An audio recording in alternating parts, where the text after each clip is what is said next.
Hello po mga katambay. Muli po si Kamanong po dito po sa Tambayang Makabayan, mga katambay. Pasensya na po, nasa ibang bahay po tayo ngayon.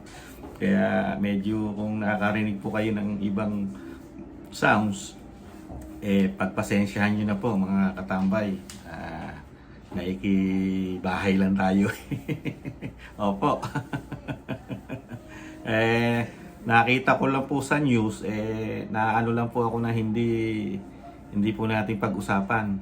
Meron po tayo pag-usapan ngayon, medyo ano po isang bad news, saka isang good news.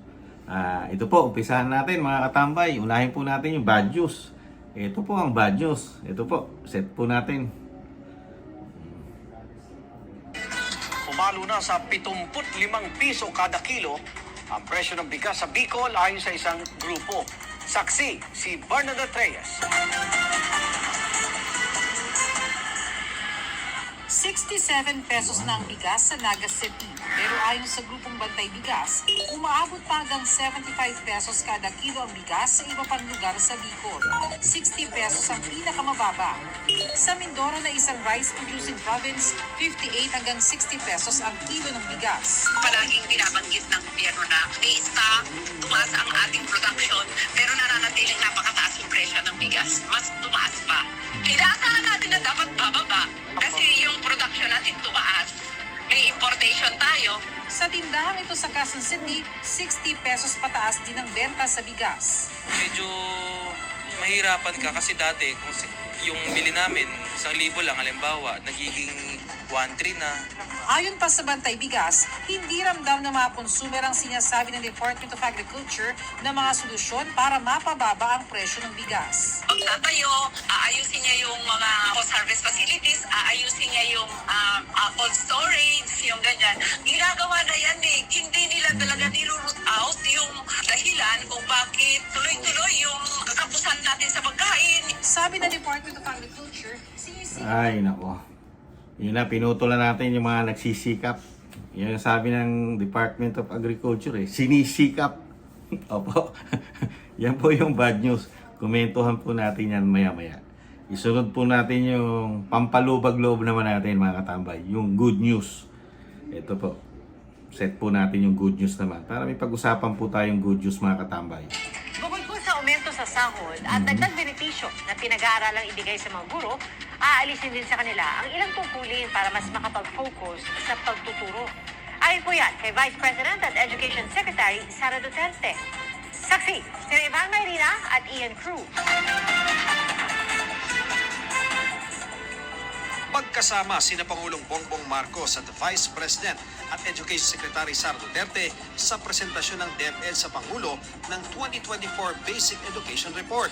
Sa kanyang ulat, sinabi ni Vice President at Education Secretary Sara Duterte na pinag-aaralan na ang pagbibigay ng aumento sa sahod sa mga guro pati iba pang benepisyo kabilang ang overtime pay.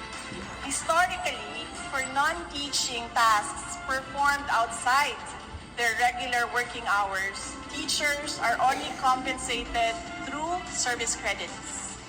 In the next budget cycle, DepEd will be proposing a budget that will enable us to grant overtime pay to our teachers. Bukas, ilalabas na raw ng DepEd ang order para mawala sa mga guro ang mga administrative tasks at nang makapag-focus sila sa pagtuturo. Pupunan daw ang nasa 10,000 admin personnel para dito. Iniulat din ni VP Sara na halos 4,000 silid-aralan na raw ang naitayo para tugunan ang kakulangan at mahigit 6,000 pa ang ginagawa na. Bilang tugon, binati ng Pangulo ang bise sa kanyang pamumuno sa DepEd. Ang bili ng Pangulo, padayon o ituloy lang ang pag-isaayos ng sistema ng edukasyon. Putulin na natin. Nagampanan na ng Pangulo yung kanyang tungkulin na taga-bate. Di po ba? Para batiin ang ating Vice Presidente sa kanyang mga achievement at magandang ginagawa sa ating bayan. At least, nagampanan ng Pangulo. Di po ba? Yung tungkulin niya, bumate. Di po ba? Ito po, umpisahan natin mga katambay yung bad news. Dinadaan ko na lang po sa tawa. Nakakalungkot po mga katambay. Di po ba? Kailan lang natin pinag-usapan mga katambay yung bigas. Di po ba? Wala pang 1 linggo. Yung last vlog natin. Di po ba? 60, di po ba? 60 plus. Pero ngayon, pumapalo na ng 75. Mga katambay. Yung po ba yung ipagmamalaki ng pamahalaan natin ngayon? Paano natin bibigyan siya ng achievement na kamukha nung binibigay niya kay Sara, na binabati niya si VP Sara sa mga magandang nagagawa niya sa DepEd? Tayo po mga katambay, paano natin babatiin ang Pangulo sa nagagawa niya sa agriculture, na siya ang boss, siya ang commander-in-chief, di po ba? Dahil dati hinawakan niya po yan, di po ba? Ang agriculture. Dahil ano?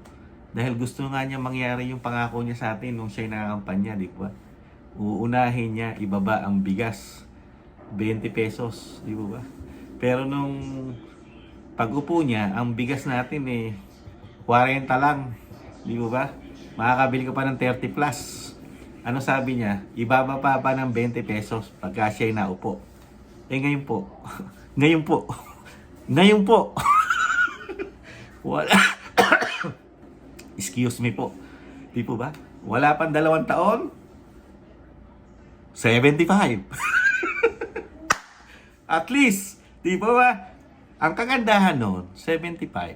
Di po ba? Kung sagrado, pasang awa. Di po ba? Sa numero. Di po ba? Pero sa ating mahirap, nakakalungkot. Yung 75 pesos. Di po ba? 1 kilong bigas. Ano pa po ang mangyayari kay Juan de la Cruz? Di po ba? Magkano lang ang minimum ng mga mahihirap para sa bigas na lang ba kakainin natin? 75 1 kilo. Kung kumikita ka lang ng kakarampot, bigas lang ba ang kailangan ng taong bayan ng mahihirap? Di po ba? Mabubuhay ba tayo sa bigas? Di po ba? Ang lahat ay nagtataasan. Di po ba? Di ba? Mga gulay, di ba? Mga ulam, mga isda, karne. Di po ba? Pati mga condiments, di po ba? Pamasahe, di po ba? Kuryente, tubig, di po ba? Tapos bigas. Ako po. Mr. President. Ay, nako. Ano po ba? Tinitingnan niyo po ba yung problema? Di po ba? Ano sabi ng mga bantay bigas? Production ng bigas lumadami. Yun ang sabi, di po ba? Tapos, meron pa tayong mga export na dumarating. Di po ba? Dahil kulang pa raw, di po ba? Tapos, sinusolusyonan yung mga magsasaka para dumami harvesting, di po ba? Nagpapamigay ng libreng binhi, di po ba? Pero, 75 ang 1 kilong bigas. Ay, nako. Ay, nako. Mr. President! Mr. President! Hindi po ba kayo kumakain ng bigas? Ay, nako. Samantalang noong panahon ni Pangulong Duterte, may pandemic pa. Di po ba? Ang haba ng pandemic, hindi lang 1 taon. Di po ba? Walang lahat ng buong bansa, baldado. Di po ba? Hindi kumikilos ang gobyerno ng buong mundo. Pero never tumaas ang bigas ng 75. Kailan lang po yun? Buhay pa tayo pare-parehas. Di po ba? Alam natin na nangyari yun. Di po ba? Ang bigas. Di po ba? Bakit ngayon? Di po ba? Gumagana na ang buong mundo. May production na lahat. Di po ba? Pero ang presyo ng bigas? 75. Di po ba? Ay, naku mga katambal. O, dito naman po tayo sa good news. Iwanan mo natin yung bad news kasi baka yung bad news kaka-komento natin, baka abutin para 100 yan Di po ba? Kasi may kumikita dyan bago natin pasukin yung good news. Di po ba? Parang may sindikato dyan Sa tingin ko lang, sa komento ko, may sindikato. Di po ba? Yang agriculture. Mayroong pinapasukan ng malaking sindikato po yan na kailangan solusyonan ng presidente. Tingnan natin. Sana loobin na makita ng presidente. Di po ba? O, dito na po tayo sa good news. Tingnan nyo po. Unang-una, binati ng presidente ang ating BC sa mga ginagawa niya sa ating bayan. Di ba? Yung binigay na department sa kanya. Alam naman natin kung gaano karami ang problema niyan. yung DepEd. Lahat ng humawak ng DepEd na secretary, puro may problema. Kahit nung panahon ni Pangulong Duterte, hindi rin nasolusyonan ang mga problema ng DepEd, lalo na mga guro. Di po ba? Pero nung pinasukan ng ating BP, di po ba? Ganong kagaling ang mga Duterte. Di po ba? Kayang-kaya nila solusyonan ang problema. Kahit gano'n pa yung kalala at kabigat, meron at merong solusyon ng mga Duterte. Di po ba mga katambay? Nakita nyo? Nakita ni Vice President ang problema ng DepEd. Lalo-lalo ang mga teacher. Ano ginawa niya? Nagplano siya agad. Di po ba? Para sa mga ito. Una-una, taasan ng sweldo at pati ang kanilang mga sobrang oras na hindi nababayaran, mga overtime, kasama rin sa mga bibigyan. Di po ba? Babayaran. Ganyan po katindi ang mga Duterte pag nagmahal sa taong bayan. Di po ba? Sulit. Di po ba? Sinusulit ng Vice Presidente yung paghihirap ng mahirap. Di po ba? Meron siyang puso. Meron siyang puso. Mga katambay. Alam niya kung gaano kahalaga sa atin ang mga guro. Di po ba? Number 1, pati mga politiko. Gamit na gamit po nila yan. Ang mga guro. Di po ba? Sa mga halalan. Nakikipagpuyatan yan. Mga guro natin. Di po ba? Nakikipagpuyatan. Para sa kanila. Di po ba? Yung iba namamatay pa. Lalo rin sa mga lugar na hindi maganda ang sitwasyon ng mga politiko. Di po ba? Pati mga guro nadadamay. Di po ba? Saka sa ating mga anak. Di ba? Binibuild ng mga guro ang ating mga anak para maging mabuti at kapaki-pakinabang pagdating ng araw ang ating mga anak. Di ba? Binibigyan nila ng dunong. Di po ba? Para lumaban sa buhay. Di po ba? Diyan nag-uumpisa ang ating nagiging presidente, di ba? Nagiging senador, di ba? Congressman, diyan sa ating mga mahal na guro, di ba? Mga doktor, lawyer, mga justices natin, lahat nag-uumpisa sa guro, di ba? Kaya nakita ni BP Sara yung kung gaano kahalaga ang guro na nagawa ng paraan ni Pangulong Duterte noong panahon niya, nabigyan niya na ng solusyon. Pero nung dumating si BP, mas lalo niya pang nakita na kulang pa pala yung ginawa ng kanyang tatay dito sa mga pangailangan ng ating mahal na guro. Di po ba? Kaya lalo niya pang inayos. Di po ba? Sana po, ito po sa lalong madaling panahon, talagang maiayos na at mapatupad na ng ating Vice President, malagyan na ng budget para yung ating mga guro. Sa totoo lang, ang mga guro natin, non-stop po yan. Non-stop. Hindi lang po sa eskwelahan, gumagawa ng pagtuturo yan. Pati sa bahay, inuuwi pa rin nila yung trabaho nila, mga katambay. Inuuwi pa rin nila. Di po ba? May mga homework yan. Di po ba? Kaya, hindi lang ang trabaho ng guro nasa eskwelahan. Araw-araw, pati linggo niyan. Yung linggo niyan, ang isip niyan para pa rin doon sa eskwela nila pag sapit ng Lunes, di ba ba? Kaya napakaswerte nyo mga guro at ang naging sekretary nyo sa ating DepEd ang ating BP Sara. Napakaswerte nyo po. Si BP Sara naging sekretary nyo. Kung iba-iba yan, gaganon lang si Kamanong. Di ba ba? Kaya proud tayo kay BP Sara. Talagang hindi nasayang ang ating boto sa kanya, mga katambay. Nakita nyo naman kung paano magtrabaho ang mga Duterte. Kahit na maraming batikos at mga oposisyon na tinitira siya.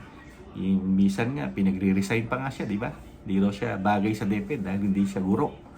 Siya ay abogado. Mas gusto ko na yung abogado pagka ganito ginagawa. Di po ba? Kisa sa kanila. Kasi karamihan lang na gumaganyan sa mga bumabanat kay BP Sara. Ganun lang, oh. Pero walang gawa. Walang gawa. Yaw-yaw lang, di ba?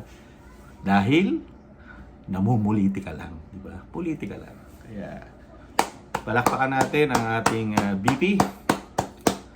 Proud po kami sa inyo. Pagpatuloy nyo lang po yan, Vice President. Sa 2028, alam namin na kayo po ang aming susunod na presidente. Opo. Muli po mga katabay, suporta po tayo sa mga magandang ginagawa ng ating VP. Muli po, maraming salamat po. At syempre, napakalungkot lang po. Mahal pa rin ang bigas. At hindi lang ang bigas ang tataas niyan, mga katabay. Kaya, higpit sintron tayo, mga katabay. Yan muna magagawa natin.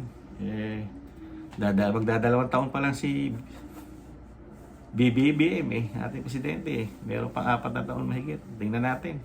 Sana naman hindi abutin ng 300 piso bigas. Kasi wala pang 2 taon, 75 di ba? Ay nako, tatawanan mo na lang talaga. Muli po mga katabay, ingat po tayo. Makakalungkot, pero may konting sa mga teacher natin dahil kay BP. Muli po, mahalin natin ang ating bansa. Laban lang mga Pilipino. Kaya natin ito. Paalam. Bye-bye.